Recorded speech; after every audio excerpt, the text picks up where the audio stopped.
Hallelujah. Praise the Lord. Hallelujah. परमेश्वराच्या नावाला धन्यवाद असो की परमेश्वराचं सामर्थ्य महान आहे. खरोखर परमेश्वर देव सामर्थ्याने भरलेला जिवंत देव आहे. आणि देवाचं वचन आम्हाला सांगतं, ज्या ठिकाणी दोघे किंवा तिघे माझ्या नावात एकत्रित आहे तिथं मी आहे. आज किती बहीण भावाचा विश्वास आहे की देवाचा पवित्र आत्मा आमच्यामध्ये आहे. आमेन. जर आम्ही विश्वास ठेवणार तर देवाचा पवित्र आत्मा आमच्या जीवनामध्ये काम करणार. हालेलुया. जसं की आपण पाहतो 40 दिवसाच्या उपवासामध्ये भरपूर लोक आहेत आणि दिवस पण संपत चाललेले आहेत. आणि दिवस संपत जात असताना थोडं मी बायबल वाचत होतो आणि बायबल वाचत असताना काही वचनाच्या द्वारे देवाने माझ्या संगती बोललं. आणि ज्यावेळेस देवाचा आत्मा कधी पण माझ्या संगती बोलतो आणि बोलल्यानंतर मग मी काय करतो माहिती आहे का, मला एक सवय आहे. मी जेव्हा कधी पण बायबल वाचायला बसतो किंवा देवाचं वचन हे मनन करत असेल तर मी पटकन काय करतो, ज्यावेळेस देवाचा आत्मा माझ्या संगती बोलतो मला एक सवय आहे, मी वहीमध्ये काय करतो ते नोट डाऊन करून घेतो. आणि ज्यावेळेस मी वचन वाचत होतो आणि वचन वाचत असताना देवाचा आत्मा माझ्या संगती बोलत होता आणि मी थोडं यहुदा इस्करियोतबद्दल वाचत होतो. जसं या 40 दिवसाच्या उपवासामध्ये नंतर उपवास केल्यानंतर आता गुड फ्रायडेचा सण पण येतो आणि त्या सणामध्ये भरपूर काही गोष्टी घडलेल्या आहेत. प्रभू येशू ख्रिस्ताच्या वधस्तंभावर जायच्या अगोदर पण प्रभू येशू ख्रिस्ताला वधस्तंभावरती जायचा जो पिरियड आहे त्याच्या 8 दिवसामध्ये भरपूर काही गोष्टी अशा घडलेल्या आहेत. आणि मी जसं बायबल वाचत होतो आणि बायबल वाचत असताना मी थोडं यहुदा इस्करियोतच्या बद्दल मनन करत होतो. आणि बायबल मला असं सांगतं की यहुदा इस्करियोत हा देवाच्या संगती चालणारा कोण आहे, शिष्य आहे. देवाच्या संगती चालणारा शिष्य आहे. आणि जसं तुम्ही बघाल तर 12 शिष्यांपैकी तो एक शिष्य आहे. आणि बायबल आम्हाला असं सांगतं की तो सर्व शिष्यांपेक्षा कसा आहे माहिती आहे का, एक चांगला अधिकार त्याच्याकडे प्रभू येशू ख्रिस्ताने दिला होता. तुम्हाला माहिती आहे का कोणता अधिकार दिला होता? तो खजिनदार होता. काय होता? ज्यावेळेस प्रभू येशू ख्रिस्त या जगामध्ये चालत होता आणि प्रभू येशू ख्रिस्त या जगामध्ये चालत असताना जी मिनिस्ट्री तो करायचा. आणि बायबल आम्हाला असं पाहायला मिळतं की भरपूर काही स्त्रिया होत्या आणि भरपूर काही लोक होते जे प्रभू येशू ख्रिस्ताच्या सेवेमध्ये काय करायचे, पैशाच्या द्वारे काय करायचे, प्रभू येशू ख्रिस्ताला सेवेमध्ये मदत करायचं. काय करायचे, जर प्रभू येशू ख्रिस्ताला कुठं जायचं असेल त्या काळामध्ये भले गाडी नसेल किंवा काही नसेल, परंतु बायबल आम्हाला असं सांगतं की सेवा करत असताना आम्हाला कशाची गरज लागते, नेहमी पैशाची गरज लागते. आणि म्हणून बायबलमध्ये असं लिहिलेलं आहे की प्रभू येशू ख्रिस्ताच्या संगती पण भरपूर स्त्रिया होत्या जे तारण प्राप्त केले होते आणि ते पैशाच्या द्वारे पण प्रभू येशू ख्रिस्ताची काय करायचे, सेवा करायचे. आणि यहुदा इस्करियोतकडे एक परमेश्वराने जिम्मेदारी दिला होता. कुठली जिम्मेदारी दिला होता? त्याचं जे काही मालमत्ता आहे, जे सेवा करण्यासाठी लोक मदत करायचे, ते पैशाची कुप्पी यहुदा इस्करियोतकडे होती. आणि बायबल असं सांगतं की यहुदा इस्करियोत हा खजिनदार होता त्याच्या मिनिस्ट्रीचा, प्रभू येशू ख्रिस्ताच्या मिनिस्ट्रीचा खजिनदार होता. आणि जसं आम्ही पाहतो की भरपूर वेळेस यहुदा इस्करियोतच्या बद्दल जर आम्ही विचार करणार तर बायबल आम्हाला असं सांगतं की यहुदा इस्करियोतने तारण प्राप्त केलेलं आहे. प्रभू येशू ख्रिस्ताची सेवेमध्ये तो हात घालत आहे. प्रभू येशू ख्रिस्तासाठी भरपूर काही सेवा त्यांनी केलेली आहे. भरपूर चिन्ह चमत्कार होत असताना यहुदा इस्करियोतने बघितलेलं आहे.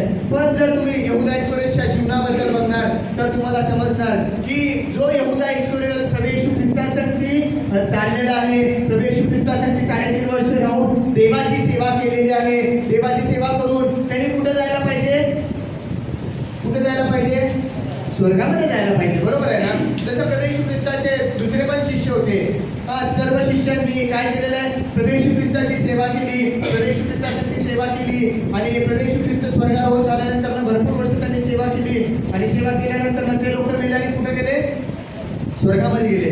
पण जर यहुदा इस्करियोतच्या बद्दल तुम्ही बघणार तर यहुदा इस्करियोत एक असा व्यक्ती बनला की जो काय केला माहिती आहे का, काय केला, स्वर्गात न जाता कुठे गेला, तो असं लिहिलेलं आहे, तो नरकामध्ये गेला म्हणून. हे खूप मोठं भूज आहे बायबलमध्ये. हे ज्याला त्याला समजते, ज्याच्या पद्धतीने जे लोक समजून घेतात त्याला त्या गोष्टी समजते. पण बायबलमध्ये असं पण लिहिलं नाही की यहुदा इस्करियोत मेल्यानंतर नरकामध्ये गेला म्हणून. आणि बायबलमध्ये असं पण लिहिलं नाही की यहुदा इस्करियोत मेल्यानंतर स्वर्गामध्ये गेला म्हणून. हे तर्क वितर्क बायबल काय सांगतं आम्हाला माहिती आहे का, बायबल 2 बाजूने आम्हाला बोलतं. परंतु ज्याला त्याला देवाचा आत्मा सुचवतो, ज्याला त्याला देवाचा आत्मा मार्गदर्शन करतो, त्याच्यानुसार देव त्यांच्या संगती बोलत असतो. परंतु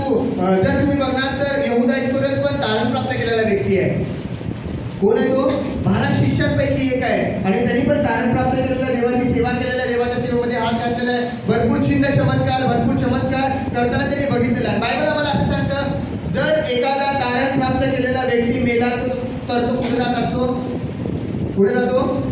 तारण प्राप्त केलेला व्यक्ती मेल्यानंतर ना स्वर्गामध्ये जातो. त्याचं सुंदर उदाहरण जर तुम्ही प्रेषितांची कृत्ये 5व्या अध्यायामध्ये पण बघाल तरी तर तुम्हाला पाहायला मिळणार. तर 2 व्यक्ती आहेत, हनन्या आणि सप्फिरा. हे पण देवाचे निवडलेले लोक आहेत, तारण प्राप्त केलेले लोक आहेत. परंतु बायबल आम्हाला असं सांगतं की ज्या वेळेस त्यांचा मालमत्ता त्यांनी विकली आणि जर तुम्ही प्रेषितांची कृत्य बघणार तर त्याच्यामध्ये पण तुम्हाला पाहायला मिळणार की भरपूर जे प्रेषित लोक होते आणि ज्या वेळेस पण ती मंडळी तिथं असायची त्या मंडळीतले लोक शिष्य लोक जे पण काही जमिनीचं मालमत्ता विकायचे ते कुणाजवळ आणून द्यायचे, प्रेषितांच्या चरणाजवळ आणून द्यायचे. परंतु एक वेळ असा आला की हनन्या आणि सप्फिरा यांनी काय केलं, आपल्या जमिनीची मालमत्ता विकली आणि मालमत्ता विकल्यानंतर काय झालं, त्यांनी दोघांनी एक संगनमत केलं. काय केलं, दोघांनी एक संगनमत केलं. काय संगनमत केलं की आपण आपली मालमत्ता 10 लाख रुपयाला विकलेले, फॉर एक्झाम्पल 10 लाख रुपयाला विकलेले आहे. आपण 10 लाख रुपयाला सांगायचं नाही, आपण कितीला सांगायचं, 5 लाखाला विकलो म्हणून सांगायचं. तू पण तसंच सांग, मी पण तसंच सांगतो. आणि बायबल असं आम्हाला हे उदाहरण मी तुम्हाला देत आहे कारण आजचा आपला विषय जो आहे काय की या जगामध्ये चालत असताना सैतान काय करतो आम्हाला, सैतान त्याच्या विचाराच्या द्वारे आणि त्याच्या शब्दाच्या द्वारे या जगात चालत असताना काय करतो, मनुष्याला फसवतो. भरपूर तुम्ही बायबल जर वाचाल तर तुम्हाला समजणार भरपूर तारण प्राप्त केलेले लोक आहेत जे काय झालं, सैतानाच्या वचनावरती विश्वास ठेवले, सैतानाच्या बोललेल्या शब्दावरती विश्वास ठेवले आणि काय झाले, ते लोक फसवले गेले. काय झाले, ते लोक फसवले गेले. परंतु बायबल आम्हाला असं सांगतं की जे पण तारण प्राप्त केलेले लोक आहेत, ते लोक फसवले गेले सैतानाच्या विचाराच्या द्वारे. पण देव नंतर काय करतो, ते जे त्यांचं फसवलेलं मन आहे ना, परत काय करतो, देव त्याच्याकडे बोलवतो. जसं हनन्या आणि सप्फिराच्या बद्दल मी तुम्हाला सांगत आहे. काय झालं, त्या लोकांनी सांगितलं की हे आपण एवढ्यालाच विकलेलं आहे आणि बायबल असं सांगतं की त्यांनी एक मन केलं आणि प्रेषितांनी त्याला विचारलं, पेत्राने विचारलं, तुम्ही मालमत्ता कितीला विकली? त्यांनी म्हटलं आम्ही 5 लाख रुपयाला विकली. त्यांनी म्हटलं सैतानाने तुमच्या मनामध्ये असा काय विचार घातला? जर तुम्ही प्रेषितांची कृत्ये 5व्या अध्याय बघणार तर तुम्हाला पाहायला मिळणार की त्याच्यामध्ये काय झालेलं आहे की सैतानाने काय केलं, हनन्या आणि सप्फिराच्या मनामध्ये घालून सांगलं. आणि मग बायबल असं सांगतं की ते लोक काय झाले, खोटं बोलले, पवित्र आत्म्याच्या विरुद्ध बोलले म्हणून ते लोक काय झाले, मरण पावले. देवाचा तडाखा त्यांना बसला. पण इथं प्रश्न आहे की मग ते लोक मेले म्हणून काय झालं, आता त्यांनी खोटं बोललं म्हणून ते लोक मेले. काय खोटं बोललं की आम्ही 10 लाखाला विकलो ना, आम्ही 5 लाखाला विकलो आणि देवाचा तडाखा त्यांना बसला. पवित्र आत्म्याच्या विरुद्ध त्यांनी लबाडी केले म्हणून ते लोक मेले. मग मेले म्हणून ते कुठे गेले, नरकात गेले का? नरकात गेले का? नाही. बायबल आम्हाला असं सांगतं जे पण तारण प्राप्त केलेल्या लोकांना मेल्यानंतर कुठे जाते, ते स्वर्गामध्ये जातात. पण लक्षात घ्या मी काय सांगत आहे, पण या जगामध्ये चालत असताना देवाने आम्हाला हे धर्मशास्त्र दिलेलं आहे, हे बायबल आम्हाला दिलेलं आहे. का दिलेलं आहे बायबल? आम्ही हे वाचायला पाहिजे आणि शिकायला पाहिजे. या जगामध्ये आम्ही चालत असताना तारण प्राप्त करून घेतल्यानंतर ना आम्ही आमचं आत्मिक जीवन कसं जगायला पाहिजे हे उदाहरण आहे बायबलमध्ये. हनन्या, सप्फिरा, यहुदा इस्करियोत त्यांनी काय केलेलं आहे, तारण प्राप्त केलेलं आहे. परंतु तारण प्राप्त केल्यानंतर ना त्यांनी त्यांचं जीवन आत्मिक कसं जगायला पाहिजे होतं, देवाच्या वचनावरती विश्वास ठेवून जीवन जगायला पाहिजे होतं. परंतु त्यांनी देवाच्या वचनावरती काय केलं नाही, विश्वास ठेवून जीवन जगलं नाही. म्हणून ते लोक जीवन कसं जगले, दैनीय जीवन जगले. कसं जीवन जगले, देवाच्या विरुद्ध राहून जीवन जगले. आणि म्हणून काय झालं, त्यांनी जे बायबलमध्ये तारण बघा, तुम्ही तारण प्राप्त करून घेतलं, उद्धार प्राप्त करून घेतल्यानंतर ना नंतरचं जीवन कसं जगतो मनुष्य माहिती आहे का, आनंदाने जगतो, आशीर्वादित जीवन जगतो, एकदम बहुगुणित फलदायी जीवन जगतो. कधी जगतो, तारण प्राप्त केल्यानंतर ना. परंतु तारण प्राप्त केल्यानंतर ना जर आम्ही अजून पण आमच्या विचाराच्या द्वारे, आमच्या मनात येणाऱ्या विचाराच्या द्वारे, सैतानाच्या शब्दाच्या द्वारे तारण प्राप्त करून पण जर जीवन जगणार तर आम्ही निरंतर जीवन कसं जगणार, दैनीय जीवन जगणार, अपयशी जीवन जगणार आणि एकदम खराब जीवन जगणार, जसं लोटासारखं. तर बायबल आज आपल्याला काय पाहायला मिळतं बघा. जर आपण उत्पत्तीचं पुस्तक याचा 3रा अध्याय, उत्पत्तीचं पुस्तक याचा 3रा अध्याय आणि जर 12 वचनापासून जर तुम्ही वाचाल तरी तर तुम्हाला पाहायला मिळणार बघा. ज्यावेळेस परमेश्वराने सर्व तयार केलं आणि सर्व तयार केल्यानंतर आदामाला आणि हवेला काय केलं, एदेन बागेमध्ये नेऊन ठेवलं आणि त्या बागेची रखवाली करण्यासाठी सांगितलं त्यांना. आणि परमेश्वर रोज यायचा, त्यांना भेटायचा आणि भेटायचा, बोलायचा आणि निघून जायचा. आणि जोपर्यंत परमेश्वर त्यांच्या संगती यायचा भेटायचा, जोपर्यंत सैतानाचा शब्द हवेच्याकडे नव्हता, जोपर्यंत त्यांनी पाप केलं नाही, तोपर्यंत आदाम आणि हवा कुणाचा शब्द ऐकून जीवन जगत होते? परमेश्वराचा शब्द ऐकून जीवन जगत होते. आणि ते जीवन कसं जगत होते? आशीर्वादी जगत होते. त्यांना काय पण टेन्शन नव्हतं, काय कष्ट करायचं टेन्शन नव्हतं, नांगर करायचं, कुळव मारायची गरज नव्हती, शेती करायची गरज नव्हती, काही पण गरज नव्हतं. कधीपर्यंत? जोपर्यंत परमेश्वराचा शब्द, परमेश्वराचं वचन अंतःकरणामध्ये घेऊन जीवन जगत होते तोपर्यंत. परंतु एक वेळ असा आला, काय झालं की ते परमेश्वराचा शब्द ऐकायचा बंद केले आणि नंतर ते कुणाचा शब्द ऐकायला लागले? सैतानाचा शब्द ऐकायला लागले. आणि बायबल आम्हाला असं सांगतं की जेव्हापासून आदाम आणि हवा सैतानाचा शब्द ऐकून जीवन जगायला लागले, त्यावेळेस ते जीवन कसं जगायला लागले?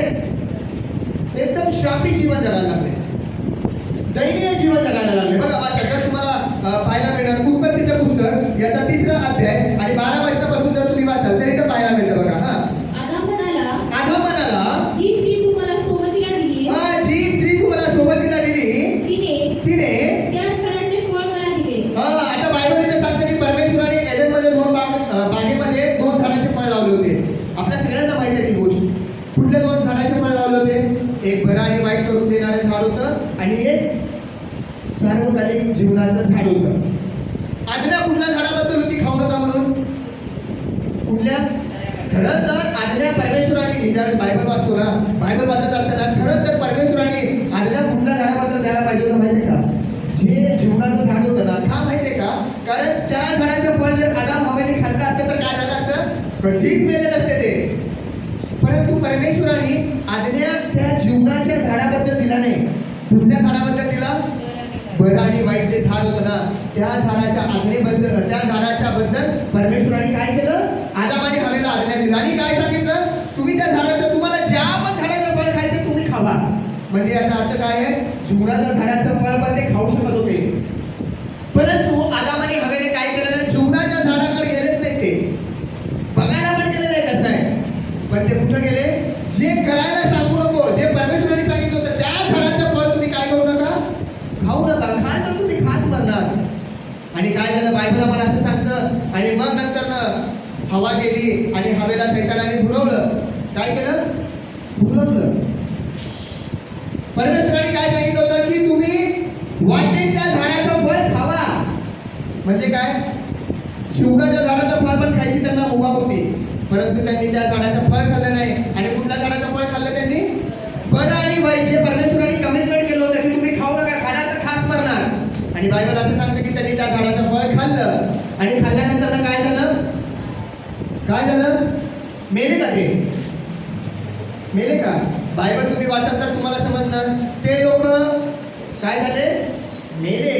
परमेश्वर जर सांगत आहे तुम्ही खास मरणार. आता हे खास मरण बायबलमध्ये कशाला म्हटलं माहितीये का?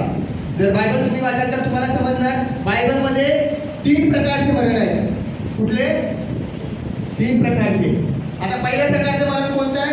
ज्या वेळेस मनुष्य या जगामध्ये जन्म घेतो, 60-70 वर्ष जगतो, शक्ती असले 80 वर्षाच्या नंतर काय करतो? तो या शरीरामधनं विसावा मरतो. याला शारीरिक मरण म्हटलंय. आणि खास मरण कशाला म्हटलंय? जे परमेश्वराने सांगितलेलं आहे, आत्मिक. जर परमेश्वराचा शब्द ऐकून आम्ही तारण प्राप्त करून न घेता आम्ही मरतो, मग आम्ही कसं मरतो?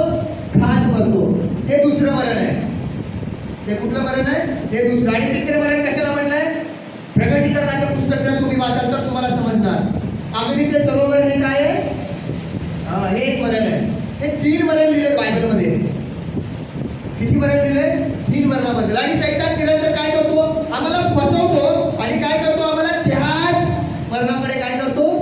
घेऊन जातो. तिथे पाहायला मिळतं. बघा, वाचा उत्पत्तीचं पुस्तक 3रा अध्याय आणि 12 वचनापासून वाचू आपण. आदाम म्हणाला, जी स्त्री तुम्हाला सोबतीला दिली, तिने ज्या झाडाचे फळ मला दिले आणि ते मी काय केले? आणि त्या झाडाचे फळ मी खाल्ले. परमेश्वर देव त्या स्त्रीला म्हणाला, हे तू काय केलेस? ती स्त्री म्हणाली, सर्पाने मला भुरळ घातली म्हणून काय झालं? ते खाल्लं. बायबल जर तुम्ही वाचाल तर तुम्हाला पाहायला मिळतं. योहानाच्या पुस्तकामध्ये लिहिलेलं आहे की चोर येतो तो केवळ चोरी, घात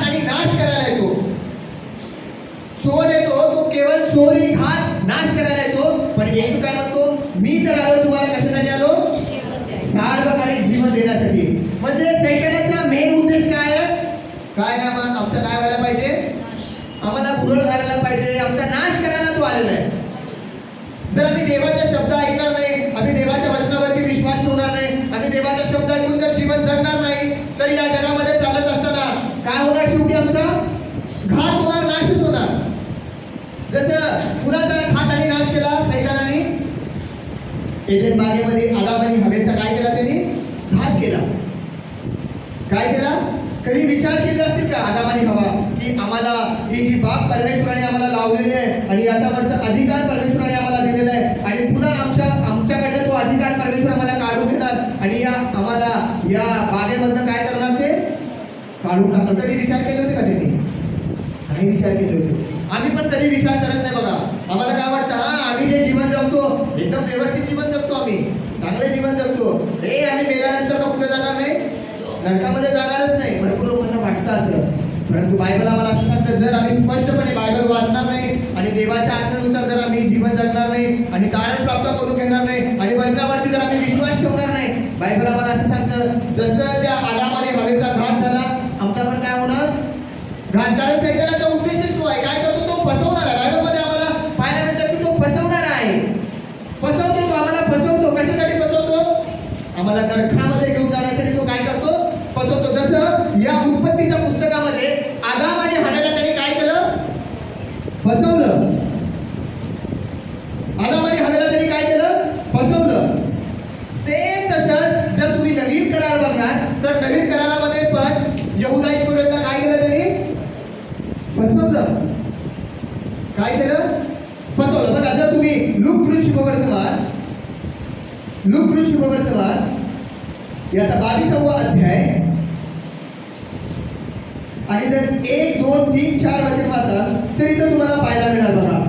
कारण देवाचं वचन काय सांगतं की चोर येतो तो केवळ चोरी, घात, नाश करायला येतो, परंतु मी आलो तुम्हाला काय द्यायला आलो? सार्वकालिक जीवन द्यायला आलो. साधं जीवन नाही दिलं त्यांनी. कुठलं जीवन दिलं आम्हाला? सार्वकालिक जीवन. हे सार्वकालिक जीवन मिळण्यासाठी भरपूर लोकांनी प्रयत्न केला, परंतु भरपूर लोकांना तो सार्वकालिक जीवन काय झालं नाही? प्राप्त झालं नाही. येशूने म्हटलं की मी तुम्हाला सार्वकालिक जीवन द्यायला आलो. जे माझ्यावरती विश्वास ठेवणार, जे मी बोललेल्या शब्दांवरती विश्वास ठेवणार, जे माझ्या शब्दांवरती, माझ्या वचनावरती विश्वास ठेवून जीवन जगणार, त्यांना कुठलं जीवन प्राप्त होणार? सार्वकालिक जीवन प्राप्त होणार. परंतु सैतानाने काय केलं? फसवलं. यहुदा इस्करियोतला फसवलं. आणि बायबल काय सांगतं बघा, वाचा. लूक शुभवर्तमान याचा 22वा अध्याय आणि 1 पासून 5 वचन वाचू आपण. बेखमीर भाकरीचा सण, बेखमीर भाकरीचा सण, ज्याला वलांडण म्हणतात, ज्याला वलांडण म्हणतात, तो जवळ आला होता. काय झालं? आता आपण वलांडण सण साजरा करणार आहे. कधी आहे वलांडण सण? रविवारी, पाम संडे. या धावळ्याच्या रविवारला काय म्हटलेलं आहे? वलांडणाचा सण म्हटलेला आहे. आणि आता रविवारी आपण तो सण साजरा करणार आहे. जसं 2026 वर्षापूर्वी प्रभू येशू ख्रिस्त जगामध्ये होताना हा वलांडणाचा सण जवळ आला. आणि बायबल आम्हाला असं सांगतं, या वलांडणाच्या सणाच्या दिवशीच काय झालेलं बघा. काय घडलं? बेखमीर भाकरीचा सण तो जवळ आला होता. तेव्हा मुख्य याजक शास्त्री हे त्याचा घात कसा करावा, हे प्रभू येशू ख्रिस्ताचा घात कसा करायला पाहिजे त्याविषयी विचार करत होते. याविषयी काय करत होते? ते प्लॅनिंग करत होते. काय प्लॅनिंग करत होते? की प्रभू येशू ख्रिस्ताचा घात कसं करायला पाहिजे, प्रभू येशू ख्रिस्ताला कसं धरायला पाहिजे आणि प्रभू येशू ख्रिस्ताला कसं धरून घात करून त्याला काय करायला पाहिजे? वधस्तंभावरती खेळायला पाहिजे. असा एक काय करत होते? त्यांनी प्लॅन करत होते. आणि हा प्लॅन करत असताना काय होतं बघा. हा पुढे वाचा. तेव्हा 12 प्रेषितांपैकी एक, जो यहुदा ज्याला व ज्याला यहुदा इस्करियोत म्हणत, त्याच्यात सैतान शिरला. काय झालं त्याच्यामध्ये? कोण शिरला त्याच्यामध्ये? सैतान शिरला. आता जसं मी तुम्हाला सुरुवातीला सांगितलं की त्या बागेमध्ये ज्यावेळेस आदाम आणि हवा राहत होती, त्याच्यामध्ये राहत असताना हवेला भुरळ घालण्यासाठी सैतान कुणाच्या मध्ये शिरला? हवेमध्ये शिरला नाही, सापाच्या मध्ये शिरला. कुणाच्या मध्ये? एक खूप महत्वाची गोष्ट आहे याच्यामध्ये. सैतानाला जर काम करायचं असेल तर सैतानाला कशाची गरज लागते? शरीराची गरज लागते. का शरीराची गरज लागते माहिती आहे का? कारण सैतान जो आहे ना, तो सैतान पण काय माहिती आहे का? आत्मा आहे. काय आहे सैतान? आत्मा आहे. आणि या आत्म्याला कशाची गरज असते? शरीराची. म्हणून त्या सैतानाने हवेला घुरळ घालण्यासाठी कुणाचा उपयोग केला? सापाचा उपयोग केला. आणि सापामध्ये सैतान शिरला. जर सैतान त्याच्या स्वरूपामध्ये आला असता तर हवा भुलली असती का? म्हणजे हवा फसली असती का? फसली नसती. फसली असती का? कधीच फसली नसती हवा. पण सैतान कसा घुसला? सापाच्या स्वरूपामध्ये आला आणि सापामध्ये सैतान घुसला आणि मग हवेला काय केला? घुरळ घातला. सेम तसंच आता सैतान काय करत आहे? यहुदा इस्करियोतमध्ये घुसत आहे.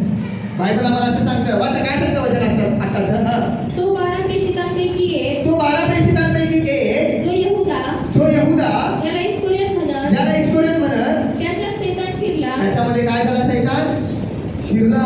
आता यहुदा इस्करियोतमध्ये कसं शिरला? कसं शिरला?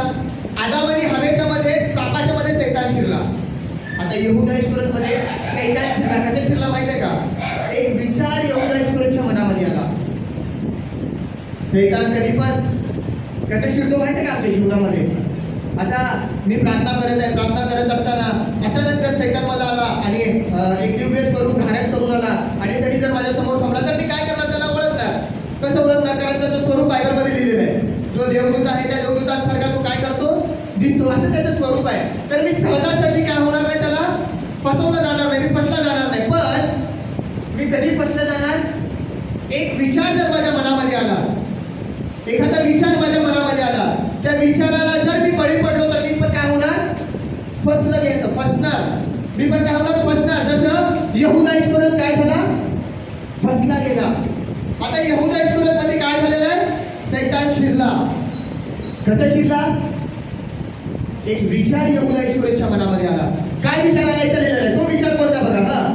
तो मुख्य याजक व सरदार यांच्याकडे निघून गेला आणि त्यांच्या हाती त्याला कसे धरून द्यावे, प्रभू येशू ख्रिस्ताला कसं धरून द्यावे याविषयी त्याने त्यांच्याशी बोलणे केले. याविषयी त्यांनी काय केलं? त्यांच्याशी बोलणी केली. आता इथे यहुदा इस्करियोतमध्ये सैतान शिरलेलं आहे. आता आत्म्याच्या स्वरूपामध्ये यहुदा इस्करियोतमध्ये शिरला नाही सैतान. जसं एदन बागेमध्ये सापामध्ये शिरला, सापाच्या स्वरूपामध्ये शिरला, तसं इथे यहुदा इस्करियोतमध्ये कसं शिरत आहे? आता विचाराच्या द्वारे. आता तो विचार कोणता आहे? की मी कसं येशूला काय करायला पाहिजे? कसं येशूला मी पकडून द्यायला पाहिजे? कसं करून मी येशूला धरून द्यायला पाहिजे? या विचाराच्या द्वारे सैतान आता त्याच्यामध्ये काय झालेलं आहे? शिरला. आणि बायबल आम्हाला असं सांगतं की हा विचार यहुदा इस्करियोतमध्ये शिरला आणि सैतान त्याच्यामध्ये शिरल्यानंतर त्या दिवसापासून जेव्हा यहुदा इस्करियोतमध्ये हे विचार सैतानाने घातले आणि सैतान त्याच्यामध्ये शिरला, त्या दिवसापासून यहुदा इस्करियोत काय करत आहे? एकच विचार करत आहे. काय विचार करत आहे? कसं येशूला मी धरून देणार? बलांडन सणामध्ये धरून देऊ का? बेकमेर भाकरीच्या सणामध्ये धरून देऊ का? बलांडन सणाच्या 3 दिवसा अगोदर मी धरून देऊ? निरंतर यहुदा इस्करियोतच्या मनामध्ये आता काय चालू आहे? विचार चालू आहे. काय विचार चालू आहे? की येशू आता एकांती प्रार्थनेला जात आहे, दुसऱ्या प्रहरी जात आहे. कदाचित मी तिथे डोंगरावरती जाऊन मी काय करेन? येशूला धरून देईन. निरंतर सैतान यहुदा इस्करियोतच्या मनामध्ये प्रश्न घालत आहे. आणि यहुदा इस्करियोत आता कुठं त्याचं लक्ष लागलेलं आहे? येशूचा घात मी कसं करायला पाहिजे. आणि बायबल आम्हाला असं सांगतं बघा, जर तुम्ही मत्थ्याचं पुस्तक याचा 27 अध्याय आणि 3 पासून जर 10 वचन वाचत तरी ते आम्हाला पाहायला मिळतं बघा. मत्थ्याचं पुस्तक याचा 27 अध्याय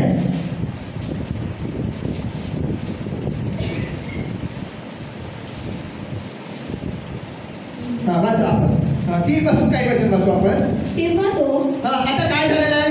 त्यांनी ज्या वेळेस निरंतर काय मनामध्ये विचार केलेला आहे की मी कसं जाऊन काय करू? प्रभू येशू ख्रिस्ताला धरून देऊ. यहुदा इस्करियोतच्या मनामध्ये आला आणि तो विचार आल्यानंतर काय झालं? मग काय झालं? ज्यावेळेस प्रभू येशू ख्रिस्त प्रार्थना करायला डोंगरावरती गेला आणि प्रार्थना करायला डोंगरावरती गेल्यानंतर यहुदा इस्करियोत त्याच्याकडे आला. यहुदा इस्करियोत काय झाला? प्रभू येशू ख्रिस्ताकडे आला आणि प्रभू येशू ख्रिस्ताकडे आल्यानंतर आणि प्रभू येशू ख्रिस्ताला त्यांनी काय केलं? चुंबन घेऊन धरून दिलं. आता सैतानाने त्याला फसवलं. काय केलं? फसवलं. विचाराच्या द्वारे फसवलं की तू प्रभू येशू ख्रिस्ताला काय कर? धरून दे. आणि त्या विचाराच्या द्वारे सैतान फुलवलं गेलं. यहुदा इस्करियोत फुलवलं गेला सैतानाच्या विचाराच्या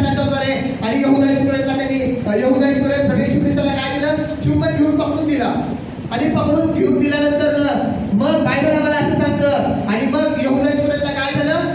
वाईट वाटलं. ज्यावेळेस प्रभू येशू ख्रिस्ताला घात करून यहूदा इस्करियोतने धरून दिलं आणि त्यावेळेस यहूदा इस्करियोतला काय झालं? वाईट वाटलं. का वाईट वाटलं? प्रभू येशू ख्रिस्ताला धरलं आणि धरून त्याला काय केलं? रोमी सरदाराच्या पुढं पंत पिलाताच्या जवळ त्याला नेऊन दिलं आणि त्याला फटक्यांनी मारलेलं आहे आणि त्याला फटक्यांनी मारल्यानंतर त्याचं भरपूर निंदा केलेली आहे, त्याची नालिष्टी केलेली आहे, वाईट सर्व गोष्टी प्रभू येशू ख्रिस्ताच्या जीवनाकडे घडलेल्या त्या सर्व प्रसंगाला यहूदा इस्करियोतने बघितलं आणि बघितल्यानंतर यहूदा इस्करियोतला काय झालं? वाईट वाटलं. आता वाईट वाटलं खरं. वाईट वाटल्यानंतर यहूदा इस्करियोत काय करायला पाहिजे होता? काय करायला पाहिजे? पश्चाताप करायला पाहिजे ना. काय करायला पाहिजे? पश्चाताप करायला पाहिजे. परंतु बायबल आम्हाला असं सांगतं की यहूदा इस्करियोतने काय केलं नाही? पश्चाताप केला नाही. यहूदा इस्करियोतने पश्चाताप केला नाही आणि त्यांनी काय केला? बायबल असं सांगते की त्यांनी पस्तावा केला. काय केला त्यांनी? पस्तावा केला, पश्चाताप केला नाही. हालांकी त्यांनी त्याच्या मनामध्ये भरपूर विचार आले, सैतानाच्या द्वारे यहूदा इस्करियोत फसवला गेला, बुलवला गेला. पण जर त्यांनी प्रभू येशू ख्रिस्ताला जाऊन सांगितलं असता, काय सांगितलं असतं? प्रभू मी पण काय झालो? सैतानाच्या विचाराच्या द्वारे फसवला गेलो. सैतानाने माझ्या मनामध्ये विचार घातले. काय विचार घातले? की तुला धरून दे, तुला धरून त्या रोमी सरकारच्या हातामध्ये दे. म्हणून सैतानाने असं माझ्या मनामध्ये विचार घातला आणि मी काय केलं? त्या विचाराला फसलो आणि 30 रुपयाला मी तुला काय केलो? विकून पण टाकलो. आता कृपा करून या गोष्टीबद्दल मला काय व्हायला लागलंय? त्रास व्हायला लागलाय. तर तू मला कृपा करून सांग मी काय करू? प्रभू येशू ख्रिस्त काय बोलला असता यहूदा इस्करियोतला? काय बोलला असता? त्याला म्हटलं असता का तू हे खूप वाईट काम केला, तू असं करायला नाही पाहिजे होता, तू माझ्या संगती राहिला, तू 3.5 वर्ष माझ्या संगती सेवा केला, सर्व केला, यहूदा तू बघितला आणि तू असं कसे केला? तू असं करायला नाही पाहिजे होतं, तू का मला धरून दिला? येशू बोलला असता का असं? येशू कधीच बोलला नसता. यहूदा इस्करियोतला काय बोलला असता प्रभू येशू ख्रिस्त? ठीक आहे यहूदा, काय म्हटलं असता? ठीक आहे, तू धरून देणार आहे म्हणून मी वधस्तंभावरती जाणार आहे असं नाही. तू मला धरून देणार आहे, तू मला पकडून देणार आहे म्हणून मी वधस्तंभावरती मरणार आहे असं नाही. बायबलमध्ये ऑलरेडी लिहिलेलं आहे माझ्याबद्दल. काय लिहिलेलं आहे? की मनुष्याचा पुत्र या जगामध्ये येणार, त्यांनी वधस्तंभावरती आपला प्राण देणार, त्यांनी वधस्तंभावरती आपलं रक्त सांडणार आणि त्याच्या रक्ताच्या द्वारे पूर्ण मनुष्य जातीला त्या पापापासून, सैतानाच्या गुलामगिरीपासून, सैतानाच्या बंधनापासून काय करणार? मोकळं करणार. तर तू मला पकडून दिला म्हणून मी वधस्तंभावरती मरणार आहे असं नाही. बिलकुल. तुला वाटत आहे की तू मला पकडून देण्याचं पाप केलेलं आहे, तुला वाटत आहे की तू मला पकडून दिला, हे मनामध्ये तुझा पाप आलेला आहे आणि त्याच्यामुळे तुझं मन गिल्टी फील करत आहे, तुला वाईट वाटत आहे. घाबरू नको. तुझ्या या पण पापाची क्षमा मी काय करत आहे? त्या वधस्तंभावरती करणार आहे. प्रभूने सांगितलं असं ना यहूदाला. पण यहूदा इस्करियोतने काय केलं? प्रभूकडे गेला नाही. प्रभू येशू ख्रिस्ताला त्यांनी सांगितलं नाही. काय केला? सैतानाच्या विचाराला काय केला? त्यांनी बळी पडला. सैतानाच्या विचाराला त्यांनी काय केलं? ग्रहण केला. सैतानाच्या विचाराला त्यांनी फॉलो केला आणि सैतानाचा पहिला विचार काय दिला सैतानाने त्याला? की तू काय कर? प्रभू येशू ख्रिस्ताला धरून दे. उठला, प्रभू येशू ख्रिस्ताला काय केलं? धरून दिला. आणि परत सैतानाने दुसरा विचार यहूदा इस्करियोतला काय दिला? काय कर? तू उठ, तू निर्दोष जीवाला धरून दिला, उठ आता तू काय कर? गळफास घे आणि मरून जा.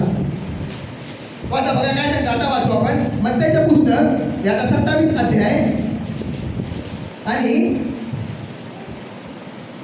3 पासून काही वचन वाचू आपण. तेव्हा तो शिक्षा पात्र ठरवण्यात आला. हा बघा आता इथं पाहायला मिळतं यहूदा इस्करियोतने बघितला आता प्रभू येशू ख्रिस्ताबद्दल आणि काय सांगतं? जेव्हा यहूदा इस्करियोतने बघितलं की प्रभू येशू ख्रिस्ताला शिक्षेस पात्र धरून ठरवण्यात आलेलं आहे, पुढं असे पाहून त्याला धरून देणारा यहूदा इस्करियोत काय केला? पस्तावला. आम्हाला पस्तावायची गरज नाही आहे. आम्ही समजा या जगात चालत असताना एखादी वाईट गोष्ट आमच्याकडनं घडली तर आम्हाला कधी पस्तावायची गरज नाही. आम्ही पस्तावा करायचा नाही. आम्ही काय करायला पाहिजे? पश्चाताप करायला पाहिजे. काय करायला पाहिजे? पश्चाताप करायला पाहिजे. पस्तावा केला तर वाईट गोष्ट होती जीवनामध्ये. जसे यहूदा इस्करियोतने काय केला? पस्तावा केला त्याने, पश्चाताप केला नाही. काय केला? काय पस्तावा केला त्यांनी? आता मनामध्ये म्हणत आहे त्यांनी. आता त्याचा इथे पस्तावा दिसत आहे. यहूदा इस्करियोतचा पश्चाताप दिसत आहे. आता काय म्हणत आहे यहूदा इस्करियोत? बघा हा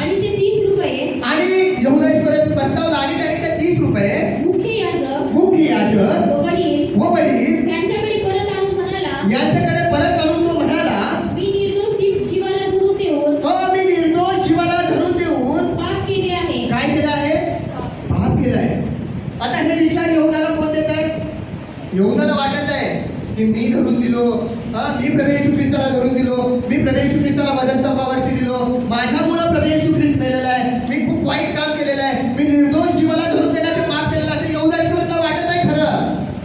परंतु यहूदा इस्करियोतला टोटली कोण चालवत आहे? कोण चालवत आहे? सैतान चालवत आहे. कसं चालवत आहे? पहिलाच विचार त्याला दिला. कुठला विचार दिला? की तू काय कर, प्रभू येशू ख्रिस्ताला आता काय कर, धरून दे.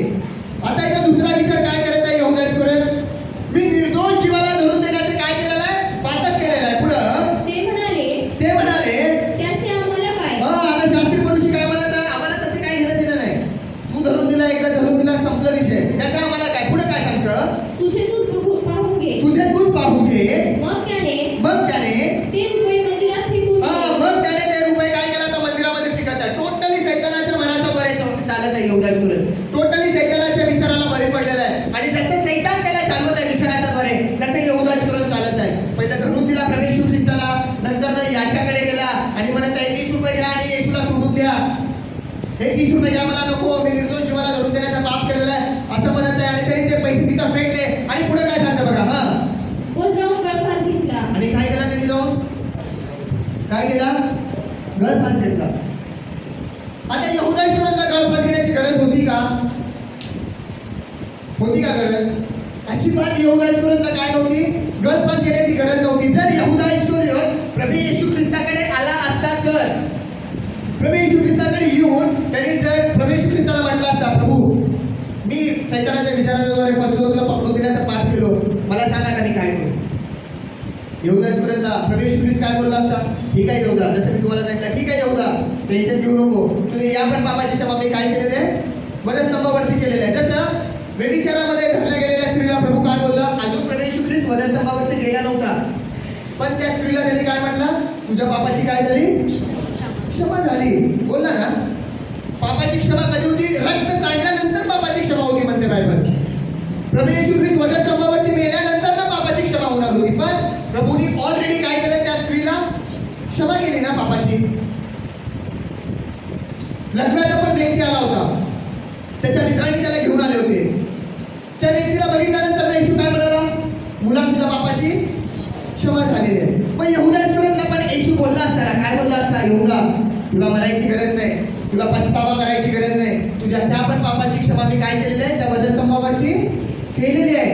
यहूदाला त्यांनी सांगितलं असता, प्रभू त्याला बोलला असता, तू टेन्शन घेऊ नको, तुला वाईट विचार मनामध्ये करायची गरज आहे, तुला मरायची गरज नाही, सांगितलं असता येशू. पण यहूदा इस्करियोतने काय केलं?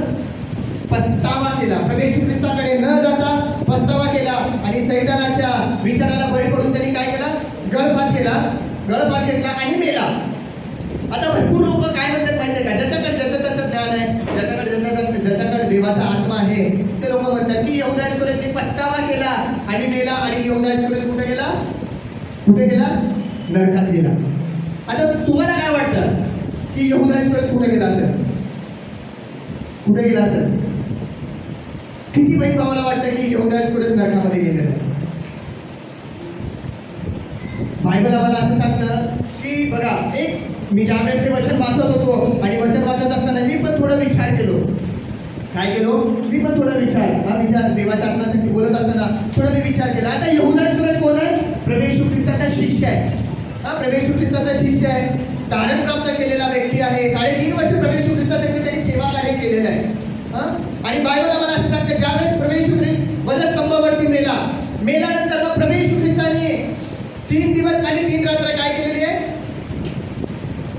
काय केलं? प्रभू येशू ख्रिस्त वधस्तंभावरती मेल्यानंतर 3 दिवस आणि 3 रात्र काय केला त्यांनी? कुठे गेला? अधोलोकामध्ये उतरला त्यांनी. आणि अधोलोकामध्ये उतरून काय केला त्यांनी? सुवार्ता सांगितलं. आता याचं रेफरन्स कुठे दिले आम्हाला? पेत्राच्या पुस्तकामध्ये, की प्रभू येशू ख्रिस्त मेल्यानंतर 3 दिवस अधोलोकामध्ये उतरला. अधोलोकामध्ये उतरल्यानंतर त्यांनी काय केला? सेवा केला. म्हणते जे पापामध्ये, जे सैतानाच्या बंधनामध्ये अडकलेले आत्मे होते, त्या आत्म्यांना त्यांनी काय केला? सुवार्ता सांगितला. आणि त्या आत्म्यांना त्यांनी काय केला? वाचवला. आता अधोलोकामध्ये कोण उतरला? प्रभू येशू ख्रिस्त. हे कसं आहे माहिती आहे? परमेश्वराचा प्लॅन असते. आता यहूदा इस्करियोत पछतावा केला. पछतावा केल्यानंतर यहूदा इस्करियोत पण मेला. मग यहूदा अधोलोकामध्येच गेला. आता येशू पण मेला. येशू मेल्यानंतर कुठे गेला? कुठे गेला? अधोलोकामध्ये. 3 दिवस 3 रात्र अधोलोकामध्ये उतरला. आता अधोलोकामध्ये प्रभू येशू ख्रिस्ताने सेवा केला.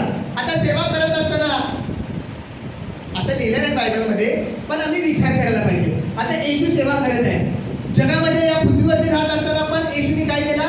सेवाच केला ना. आता अधोलोकामध्ये पण तो काय करत आहे? सेवाच करत आहे. आता सेवा करत असताना मग प्रभू येशू ख्रिस्तासाठी कोण असेल? कोण असेल? यहूदा. किती लोकांना वाटतं की यहूदा असेल किंवा नसेल?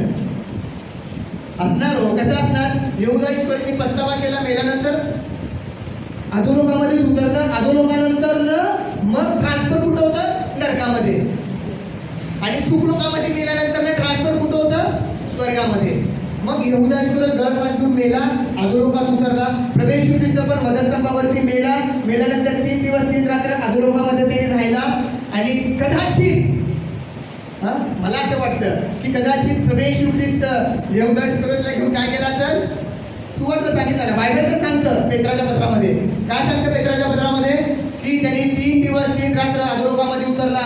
आणि जे सैतानाच्या बंधनामध्ये जे आत्मे बांधले होते त्या आत्म्यांना त्यांनी काय केलं? सुवार्ता सांगितला. आणि त्या आत्म्यांना त्यांनी काय केलं? सोडवला.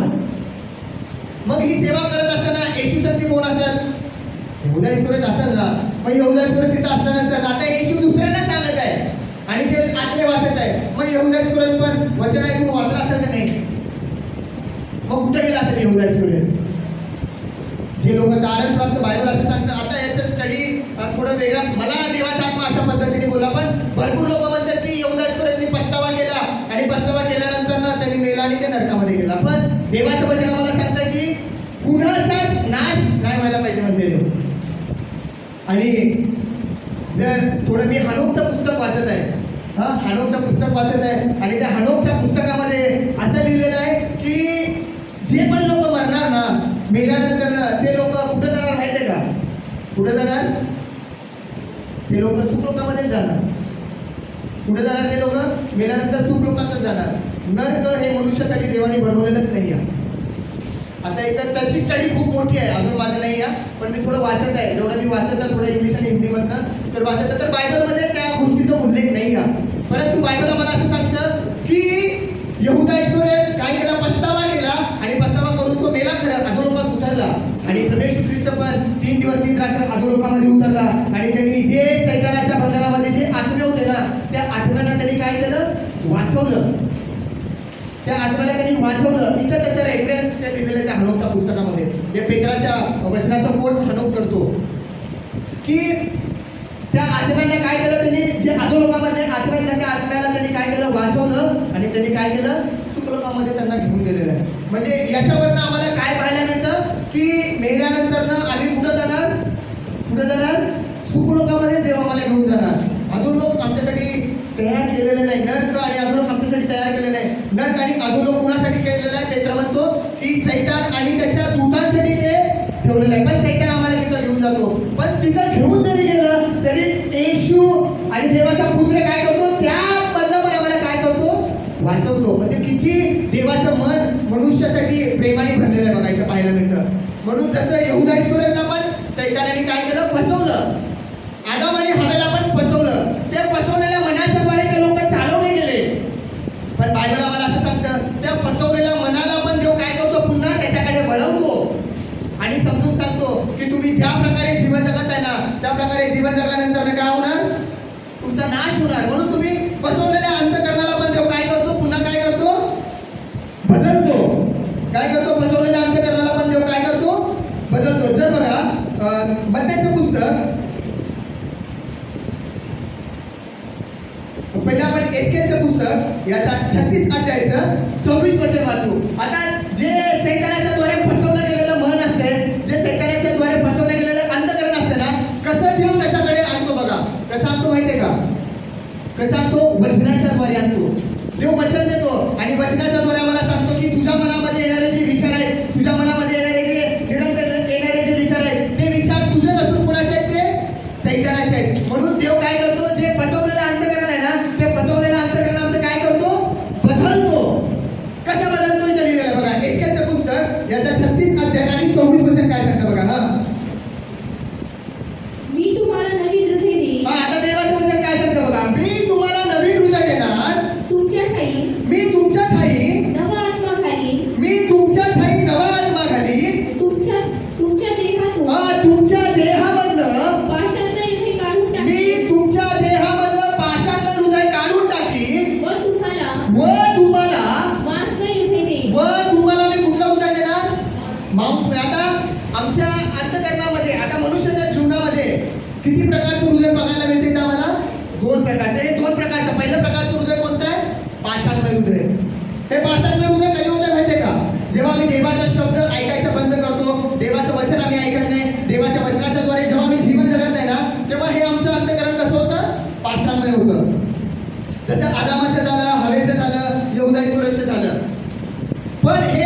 ऐकते का? काय ऐकत नाही? कारण त्या पाषाण हृदयामध्ये कुणाचे शब्द असते? मनुष्याचे स्वतःचे शब्द असतात, स्वतःचे विचार असतात, सैतानाचे शब्द असतात, सैतानाचे विचार असतात. म्हणून हे पाषाण हृदय देवाचे शब्द ऐकायला नको म्हणते. म्हणून परमेश्वर काय म्हणते की मी तुमच्यामधलं कुठलं हृदय काढणार? पाषाण हृदय काढणार आणि मग तुम्हाला कुठलं हृदय देणार? मांसमय. मग हे मांसमय हृदय कुणाकडलं येते आम्हाला? मग हे परमेश्वराचं मांसमय हृदय जेव्हा आमच्या जीवनामध्ये येते ना, आमच्या बॉडीमध्ये, आमच्या शरीरामध्ये येते ना, तेव्हा आम्ही काय करतो? कुणाचा शब्द ऐकायचा बंद करतो? सैतानाचा शब्द ऐकायला बंद करतो. सैतानाचे विचार आम्ही ऐकत नाही, सैतानाच्या विचाराला आम्ही फॉलो करत नाही, ते विचार आम्ही टाकून देतो. आणि मग मांसमय हृदय आल्यानंतर आम्ही कुणाचं वचन ग्रहण करतो? मग देवाचा शब्द आमच्यामध्ये येतो. मग देवाच्या शब्दाच्या नुसार आम्ही जीवन जगायला लागतो. मग देवाचे शब्द आम्ही ऐकतो, जे देव सांगत आहे ते ऐकतो आणि मग आम्ही ते काय करतो? करायला लागतो. म्हणून लय इम्पॉर्टंट आहे या जगामध्ये चालत असताना आम्ही कुणाचा शब्द ऐकून जीवन जगतो आणि आमच्या जीवनामध्ये, आमच्या या हृदयामध्ये आम्ही कुणाला काय करतो? प्रथम प्राधान्य देतो. म्हणून काय सांगतं बघा, जर मत्थाईचं पुस्तक याचा 5वा अध्याय आणि 8 वचन काय सांगतं बघा. म्हणून इथं ज्यावेळेस प्रभू येशू ख्रिस्त डोंगरावरती गेला ना, त्यांनी 10 धन्यवाद सांगितला आणि 10 धन्यवाद सांगत असताना इथं एक धन्यवाद त्यांनी सांगतो. आता हा एक धन्यवाद कशाबद्दल आहे? अंतःकरणाबद्दल आहे. काय या अंतःकरणाबद्दल लिहिलंय काय माहितीये का? कारण या अंतःकरणामध्ये सैतान काय करत होता? मनुष्याचा वास करत होता आणि या अंतःकरणाला तो काय करत होता? भुलवून टाकत होता. आणि हे अंतःकरण सैतानाच्या विचारांद्वारे भुलवलं गेलं तर शेवटी मनुष्याचा काय होणार? नाश होणार. म्हणून हे अंतःकरण बदलण्यासाठी कोणाला? येशूला. म्हणून येशू काय म्हणतो बघा, वाचा. जे अंतःकरणाचे शुद्ध, जे अंतःकरणाचे शुद्ध ते धन्य, तेच धन्य, कारण ते देवाला पाहतील. हालेलुया. Praise the Lord. कोण देवाला पाहणार? जे अंतःकरणाचे शुद्ध. हे अंतःकरण शुद्ध कधी होतं? जेव्हा आमच्यामध्ये मांसमय हृदय येतं, आमच्याकडे मांसमय अंतःकरण येतं. कठोर अंतःकरणाला शुद्ध म्हटलं नाही. कठोर अंतःकरणाला, पाषाणमय असलेल्या अंतःकरणाला देव शुद्ध म्हणत नाही. जे अंतःकरणाचे शुद्ध, जे मांसमय हृदय देवाने आम्हाला दिलेलं आहे, त्याचा मी पश्चाताप केल्यानंतर ना, जे अंतःकरण आमच्याकडे मांसमय हृदय अंतःकरण जे आमच्याकडे येतं ना, त्या अंतःकरणाला देव काय म्हणतो? धन्य म्हणतो. म्हणून ज्या वेळेस दाविदाने पण पश्चाताप केला ना, वाईट काम केल्यानंतर ना दावीद स्तोत्र 51 मध्ये लिहितो. काय म्हणतो? त्याच्या पश्चातापाच्या प्रार्थनेमध्ये, ती पश्चातापाची प्रार्थना आहे आणि त्या पश्चातापाच्या प्रार्थनेमध्ये दावीद काय म्हणतो की हे देवा, भग्न आणि अनुतप्त आणि शुद्ध हृदय तू काय करत नाही? तुच्छ मानत नाही. कुठला देव हृदय तुच्छ मानत नाही? शुद्ध असलेलं, देवाकडनं आलेलं मांसमय हृदय, शुद्ध अंतःकरण देव कधीच काय करत नाही? तुच्छ मानत नाही. पण जे पाषाणमय हृदय, पाषाणमय जे अंतःकरण आमच्यामध्ये आहे ना, ते अंतःकरण देव काय करतो? तुच्छ मानतो. म्हणून बघा, जर स्तोत्र संहिता याचा 34 अध्याय आणि 18 वचन जर तुम्ही वाचाल तर इथं तुम्हाला पाहायला मिळणार बघा. स्तोत्र संहिता याचा 34 अध्यायाचा 18 वचन. परमेश्वर भग्नहृदयी लोकांच्या, परमेश्वर काय सांगत आहे? परमेश्वर म्हणतो, परमेश्वर भग्न हृदयी लोकांच्या, परमेश्वर भग्न हृदयी लोकांच्या सानिध्य असतो. कुणाच्या मध्ये राहतो देव? कुणाच्या? ज्याच्याकडे परमेश्वराकडून प्राप्त झालेला मांसमय हृदय अंतःकरण ज्याला प्राप्त झालेला आहे ना, त्या अंतःकरण असलेल्या लोकांच्या मध्येच काय करतो? परमेश्वर राहतो. वाचा काय सांगतं? परमेश्वर भग्नहृदयी लोकांच्या, परमेश्वर भग्न हृदयी लोकांच्या सानिध्य असतो. अनुतप्त मनाच्या लोकांचा, अनुतप्त लोकांच्या मनाचा तो उद्धार करतो. काय करतो? ज्याचं अंतःकरण परमेश्वराकडे फिरलेलं आहे, ज्याचं अंतःकरण परमेश्वराकडे फिरलेलं, ज्याच्याकडे मांसमय अंतःकरण आहे ना, अशा लोकांचा परमेश्वर काय करत नाही? कधीच अनादर करत नाही, त्यांना कधीच तुच्छ लेखत नाही, त्यांना कधीच रिजेक्ट करत नाही. जसं दावीद लिहितो, ज्यावेळेस दाविदाने पण प्रार्थना केली, पाप केल्यानंतर ना, पश्चातापाची प्रार्थना ज्यावेळेस केली, त्यावेळेस त्यांनी काय म्हणतो? वाचू आपण जरा ते एक वचन वाचू. स्तोत्र संहितेचा 51 अध्याय आणि 10 वचन मध्ये लिहिलेलं बघा. त्याच्या पश्चातापाच्या प्रार्थनेमध्ये तो काय म्हणत आहे? वाचा काय सांगतो? हे देवा, माझ्या ठाई शुद्ध हृदय उत्पन्न कर. माझ्या ठाई तू शुद्ध हृदय उत्पन्न कर. माझ्या ठाई स्थिर असा आत्मा, माझ्या ठाई स्थिर असा आत्मा पुन्हा घाल. काय करतो? पुन्हा घाल. देवाला माहित आहे, दाविदाला पण माहित आहे. काय माहित आहे? की परमेश्वर कुठला हृदय एक्सेप्ट करणार? शुद्ध. जे पश्चाताप केल्यानंतर शुद्ध हृदय आम्हाला प्राप्त होतं ना, ते शुद्ध हृदय देव काय करतो? आमचं मान्य करतो, स्वीकार करतो. जड अंतकरण मान्य करत नाही. पाषाण हृदय देव मान्य करत नाही. मग पाषाण हृदय घेऊन आम्ही किती पण देवाची स्तुती केली, किती पण आम्ही देवाच्या नावाचा देवाला हाक मारलो, किती पण प्रार्थना केलो, मनामध्ये जर आमच्या जड आहे, मनामध्ये जर आमच्या एकाच्याबद्दल वाईट विचार आहे, द्वेष भावना आहे, आणि आम्ही किती पण देवाला हाक मारायला गेलो, देव आमची प्रार्थना ऐकत नाही. मग देव कुणाची प्रार्थना ऐकतो? ज्याच्या ठाई परमेश्वराकडनं दिलेलं माणूसमय हृदय आहे, देवाकडनं मिळालेलं हृदय आहे, देवाकडनं मिळालेलं अंतकरण आहे. अशा व्यक्तीचं अंतकरण ज्याच्यामध्ये आहे आणि मग तो देवाला हाक मारतो, त्यावेळेस देव काय करतो? त्याची आरोळी ऐकतो, प्रार्थना ऐकतो. म्हणून या जगात चालत असताना आम्ही खूप महत्वाचं गोष्ट करायला पाहिजे. काय करायला पाहिजे? आम्ही चेक करायला पाहिजे. आज माझ्या अंतकरणामध्ये येशू आहे, येशूचा शब्द आहे, येशूचं वचन आहे का? माझ्या अंतकरणामध्ये सैतानाने दिलेला काय आहे? शब्द आहे. जसं हवेच्या जीवनामध्ये, आदामाच्या जीवनामध्ये परमेश्वराचा शब्द होता, परंतु नंतर त्यांनी पाप केल्यानंतर त्यांच्या जीवनामध्ये सैतानाचा शब्द आला. यहूदा इस्करियोतमध्ये पण देवाचा शब्द होता, देवाचं वचन होतं, परंतु जेव्हा सैतान त्याच्यामध्ये सैतानाच्या वचनाच्याद्वारे यहूदा इस्करियोतमध्ये शिरला ना, त्यावेळेस पण यहूदा इस्करियोतचं मन कसं झालं? वाईट झालं, फसवला. सैतानाने यहूदा इस्करियोतला फसवला. म्हणून आज आम्ही आत्मपरीक्षण करायला पाहिजे. माझ्या अंतकरणामध्ये आज देवाचं वचन आहे, देवाचा शब्द आहे का? माझ्या आज या अंतकरणामध्ये सैतानाचा शब्द आहे. म्हणून देवाचं वचन काय सांगते? एक लास्ट वचन वाचून आपण एंड करू. नीतिसूत्रे याचा 4 अध्याय आणि 23 वचन काय सांगतं बघा. सर्व रक्षणीय वस्तू या जगामध्ये चालत असताना आम्हाला खूप महत्वाची गोष्ट आहे, आम्हाला रक्षण करायचंय. काय करायचंय? रक्षण करायचंय. भरपूर लोक बघा रक्षण करतात. कशाचं रक्षण करतात? एखादा प्लॉट असेल तर त्या प्लॉटच्या भोवती काय करतात? कुंपण करतात. शेत असेल तर शेताच्या भोवती बाउंड्री करतात. पैसे असेल, सोने असेल तर काय करतात? एकदम आतल्या खाण्यामध्ये ठेवतात. कुठे ठेवतात? आतल्या लॉकरमध्ये ठेवतात, जेणेकरून कुणाला दिसायला नाही पाहिजे. अशा या नाशवंत गोष्टीचं ते काय करते? रक्षण करते. पण देवाचं वचन काय सांगतं? जे लोक तारण प्राप्त केलेले आहेत, जे लोक देवाच्या वचनावरती विश्वास ठेवून चालतात, जे देवाच्या आत्म्यानुसार जीवन जगतात ना, ते लोक या गोष्टीला जास्त प्राधान्य देत नाही. सोना, पैसा, गाडी, बँक बॅलन्स या गोष्टीला ते जास्त प्राधान्य देत नाहीत. या गोष्टीचे ते लोक काय करत नाहीत? रक्षण करत नाहीत. तर ते कशाचं रक्षण करतात? इथे लिहिले काय सांगतं वचन?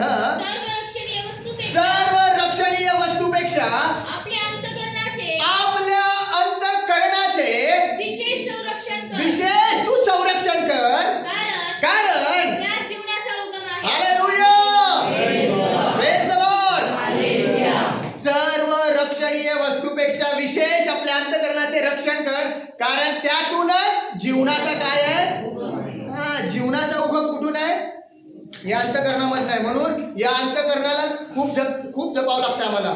आम्ही कंटिन्युअसली चेक करायचं, या अंतकरणामध्ये देवाचं वचन आहे, देवाचा शब्द आहे, देवाचा शब्द आहे का? या अंतकरणामध्ये सैतानाचा शब्द आहे आणि सैतानाचं वचन आहे. आणि कंटिन्युअसली चेक करत राहायचं. आता चेक कसं करायचं? या देवाच्या वचनाच्या द्वारे. जर आम्ही या अंतकरणाचं रक्षण करणार तर आम्हाला बायबल असं सांगतं की आम्हाला काय मिळणार माहिती आहे का? या अंतकरणाच्या द्वारे काय मिळणार?